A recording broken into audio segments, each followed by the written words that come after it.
Hello everyone, and welcome to Space News Day 27. My name's Mike. We're going to cover some fantastic articles today on the IM-1 moon landing, which is the first commercial company to land on the moon. We are also going to cover an article on the software problem that was blamed for the Firefly Alpha mishap. Stick around, smash that like button, and let's get going. So we have this Payload Space article by Tim Fernholz on how the IM-1 landed softly on the moon. This is going to be interesting because we're going to get into next how the lander tipped over on the moon. Recently, the IM-1 lander, also known as Nova C, also known as Odysseus, landed on the moon, and after a series of problems, they had lost a few cameras along their way, and then they had to use some of the onboard payload cameras that were not related to the flight vehicle to land safely. Let's learn more about this. Intuitive Machines became the first private organization to land on the moon and the first American organization to touch down softly in the 21st century. They use the term softly here because there have been missions that have tried to get to the moon but have unfortunately blown up or just not made it entirely. We're talking about the Peregrine mission earlier this year that had a fuel tank rupture. We're talking about prior Japanese and Israeli missions which tried to put lunar vehicles on the moon and ended in failure. I didn't want to say failure. After arriving in the area of the Malaparte A crater near the south pole of the moon, we can confirm without a doubt that our equipment is on the surface of the moon and we are transmitting. So how had this happened? When the flight controllers gave the final word, the autonomous Nova C lander fired its engines to begin its descent using a series of cameras and laser sensors to determine a safe site to touch down before switching to an inertial sensor that wouldn't get fooled by dust for the last meters of descent.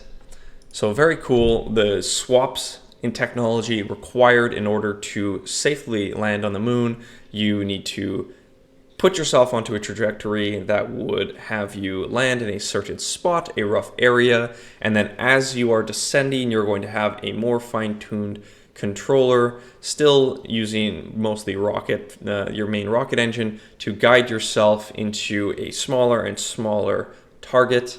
And eventually, once you get within a few meters, you're going to fire your engines to slow yourself down, which will create a lot of dust. And then you need to use some sort of inertial sensor to make sure that your rocket is upright, or your lander is upright. After an expected loss of communication for several tense minutes, Crane reports, who is the CTO, signs of life. We have a return signal we're tracking. We are not dead yet. Engineers are working to establish better communications with the lander and determine its exact status. Welcome to the moon. For those of you that didn't see the live video, it wasn't the explosive NASA hurrah, yippee that you normally see in these kinds of videos. It was more of a quiet, one guy starts clapping and everyone else is like, but I'm sure everyone was laser focused on making sure their spacecraft was doing well. So they had to improvise a bit. A failure of the laser sensors on the lander's navigation system led to a last-minute software update by the Intuitive Machines team so that the lander could use an experimental NASA LiDAR sensor instead. Okay, the other article I was reading used the term camera. I'm seeing the term LiDAR here, so I'm a bit confused. This is giving me the always look at multiple sources vibe. So why is it so difficult? You have to very carefully slowly approach the surface to make sure you land soft. There's only so much fuel you can take because it costs you a whole lot of money to get that whole lander and its fuel just to the lunar vicinity, so to take this cislunar voyage. You're working on the nice edge of balancing things properly. And me, with my expertise in Kerbal Space Program, can attest to this. I have crashed many a lander on the moon in Kerbal Space Program, because I get there and I still feel like I have plenty of fuel, 800 delta V, and nope, as I'm trying to slow myself down into a controlled descent, pop, boom, rocket goes bye-bye. I have to restart my mission entirely. The stakes are even higher for companies trying to get to the moon more efficiently than government programs. Previous private efforts to land on the moon by Israel's Bereshit and Japan's iSpace suffered software errors that led to hard impacts, hence the emphasis on the word soft. Here, the two problems were Bereshit's engine shutting down prematurely and not being able to restart in time, and for Japan's iSpace lander, it ran out of propellant after misreading its altitude. So, knife's edge. Just a little bit of miscalculation meant they couldn't land softly. It's not that they didn't get to the moon, it's that the last step is a doozy. All right, let's learn about how the lunar lander tipped over on its side. This is the CEO of Intuitive Machines, Steve Altemus, the one who announced that we are on the moon. And this is a model of the Nova C lander, aka Odysseus, for this first mission. And I believe they have a second mission going up as well, by the way. The Intuitive Machines Nova lander likely tipped over when touching down on the moon and is now resting on its side. Interesting that they use the word likely. You imagine they would be able to use their inertial devices to figure out exactly in what orientation they are on the moon. So in a televised media teleconference, February 23rd, company officials said they believed the lander, 4.3 meters tall and 1.6 meters in diameter, is resting on its side a few kilometers from its intended landing site near the Malaparte A crater in the south polar regions of the moon. The lander caught a foot in the surface and the lander has tipped. He suggested that this was caused by the lander coming down faster than expected. The final descent was supposed to be straight down at about 1 meter per second, but was instead descending at about 3 times that, so 3 meters per second. I know, genius, with about 1 meter per second of lateral motion. This is the toughest part, at least for me in Kerbal Space. You have to expend so much delta V, trying to slow yourself down, and then only to come to a point where, okay, now I'm able to, you're always going to be coming in at some sort of angle. You don't have to, I guess maybe that's my problem. But you really need to cut your horizontal velocity to 0 to give yourself this nice, soft, vertical descent where, yeah, you may be going 100 meters per second downwards, but you just you fire your main engines at 100% and boom, you land on the ground with accuracy and you don't have risk of tipping. If you catch a foot, you might have fractured that landing gear and tipped over gently. The lander appears to be resting on a rock, elevating it slightly above the surface based on the power it is generating. I wonder what this means for the onboard payloads. Are they going, if there are some that are supposed to leave the lander, are they going to be able to? Intuitive Machines has reported a couple hours after the landing that the lander was upright. However, the CEO said that determination was based on stale telemetry from fuel tanks on the lander. The lander has yet to return images as controllers work to reconfigure radios on the spacecraft. Intuitive Machines said that they are still determining what data rates they can get with the lander on its side, and some antennas thus not usable. So you will have some antennas on this side. And same thing with solar panels, certain other devices. You want to be able to access to give yourself the best chance in the event that your lander does not land upright. And the best way to do that is to use a symmetrical design, have panels, have antennas on both sides of your craft. We expect to get most of the mission data down once we stabilize our configuration. Well, here's to hoping. Controllers discovered the problem with the lander's laser rangefinders after going into orbit about the moon February 21st and deciding to use them to more precisely measure the lander's orbit, which was more elliptical than intended. The lasers, though, did not work, and engineers determined that a physical switch, a safety measure on the ground because the lasers are not eye-safe, was not flipped before launch. Yikes. When your vehicle is on the launch site, you always have these remove before flight tags that are bright red, and you know that gives you a guarantee that you remember to take them off before sending your vehicle into outer space. So that's an interesting event to occur, and I'm curious how this was able to happen. In normal software development for a spacecraft, this is the kind of thing that would have taken a month. Their team basically did that in an hour and a half. I believe this was with respect to creating this kind of backup system, LiDAR system, in order to have a near environment landing safe, to be able to figure out, okay, directly on this terrain below me, where are the rocks? Because I need to not land I don't have 100 meters of flat ground, I might have 10, and so I need to identify exactly where my lander can go.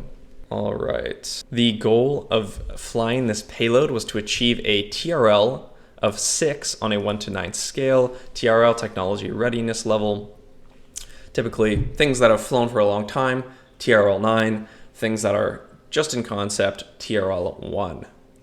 So they are trying to validate this technology and get a bunch of it to TRL 6. Let's have a quick look at this scale. From basic principles observed all the way up to actual systems proven in operational environment, they were going for technology demonstrated in relevant environment. Because if they do get to the moon, then they would be operating the system in the operational environment. But if they do not make it to the moon, then during your cislunar journey, they were operating in a relevant environment and therefore achieved at least TRL 6. With its use on landing, they were able to get an operational system now, which gives them TRL 9, as we said. It's ready to be used from now on. Ultimus added it was fortuitous that the Nova C was in an elliptical orbit that prompted engineers to activate the laser rangefinder earlier than expected and thus discovered the problem. So if they didn't actually turn on that device until they thought they needed it, they might have been screwed. They might have had even less time to write this software patch. One payload yet to operate is EagleCam, which was that student-built camera that was designed to eject from the lander about 30 meters from the surface and take images of the landing. However, the ejection did not take place after a software on the lander was revised to make use of the navigation Doppler LiDAR data. So Ultimus said EagleCam is mounted on the side panel and should be able to eject later in the mission, which may last 9 to 10 days on the surface, providing images of the lander. Still, I'm very curious. Are a bunch of these payloads going to be able to make it to where they wanted to go on the moon, or are some of them hooped because they were on the unfortunate side of the lander that fell against this rock? TBD. That was an article by, let's give attribution here, Jeff Faust. This was on Space News.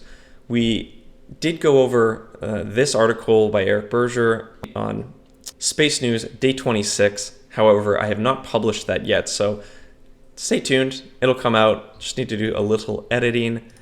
We will finish off with this software problem blamed for Firefly Alpha mishap, again by Jeff Faust, on February 20th. So on December 22nd, a Firefly Aerospace Alpha rocket lifted off, carrying a Lockheed Martin technology demonstration satellite. It's a beautiful photo, beautiful rocket. Firefly, one of the smaller launch companies vying for some of the space in the rideshare market. These smaller companies are targeting more specific trajectories, more specific orbits to try and gobble up some of the existing launches. If any company is even can remotely go in a more generalized orbit, they're going with SpaceX. They're less expensive. They get things up with very little risk involved. I think they have 99%, 98%, something like that, of launch success. A software glitch prevented the upper stage of the Firefly Alpha Aerospace's Alpha rocket from completing a second burn during a December launch, stranding its payload in a low orbit. First stage, this looks like the decoupler here. This would be the second stage. There's probably an engine right in this section, and then this is a payload fairing. So this here is a protective cover that will come off once you have left the atmosphere. The upper stage was prevented from completing a second burn during a December launch. In February 20th, Firefly said an error with the guidance, navigation, and control software for the upper stage of the Alpha on the company's Fly the Lightning mission kept the upper stage from firing as planned to circularize its orbit. That left the upper stage and its payload, a Lockheed Martin technology satellite, in an orbit with a low perigee. So perigee, closer to Earth, apogee, farther away from Earth. Perigee is the low point on the orbit away from a given object. Here the Earth, I believe the object whose gravitational pull is causing the orbit, and apogee is the farthest distance away from the object. The investigation found that the guidance, navigation, and control software prevented the system from sending the necessary pulse command to the reaction control system thrusters ahead of the stage 2 engine relight. They couldn't complete a second burn because the reaction control system thrusters did not receive the necessary pulse commands. It sounds like there is a state machine problem here where the rocket knew it had to go to state A before getting to state B, and so if it didn't get to state A, which was related to this reaction control system thruster pulse, then it couldn't move on to state B and therefore just didn't fire at all. Interesting. I'd love to know more. So they did not elaborate on the issue, but the RCS thrusters likely would have been used to ensure the stage was in the proper orientation and to settle its tanks so propellant would flow from them into the engine. So I guess in terms of safety, if you think about it, if the rocket is in a somewhat unknown orientation or in an orientation that it cannot control because it can't use its RCS to change its attitude, then the thrusters probably don't want to fire because the rocket might end up in a trajectory that, I don't know, takes it back towards Earth. They're proud of the combined team's ability to work together. The important long-term outcome is the rapid, thorough maturation of Alpha as the dependable 1 metric ton class rocket the market is demanding. The 1 metric ton, to put this in perspective, Falcon 9, I believe, is 22 metric tons in that area, and the upcoming SpaceX vehicle will be 35 kilo. What is that? Starship. The Firefly said that it's both correcting the GNC software and implementing other process changes to detect better, similar problems in the future. Of course, it stranded the Lockheed Martin satellite with a perigee of about 215 kilometers. I'm curious what the orbit looks like. I assume it's somewhat elliptical. Lockheed accelerated the tests of the satellite's antenna technology in what a company calls a dramatically compressed mission timeline. So being this low, having this low of an orbit, will mean that your satellite will burn up in 1-2 years, especially if it doesn't have onboard propulsion to get itself higher and farther away from the Earth. The satellite re-entered February 10th, a very short timeline. If this went up on December 22nd, it re-entered a couple of months later. Firefly has specs to perform 4 Alpha launches this year, 2024, the same number projected before the mishap. Well, that's unfortunate. I hope they're able to fix their issues. More competition in the space, the better. Thank you very much for tuning in. My name's Mike. You've watched Space News Day 27. If you like what I do, smash that like button. I will see your beautiful faces soon. Bye-bye.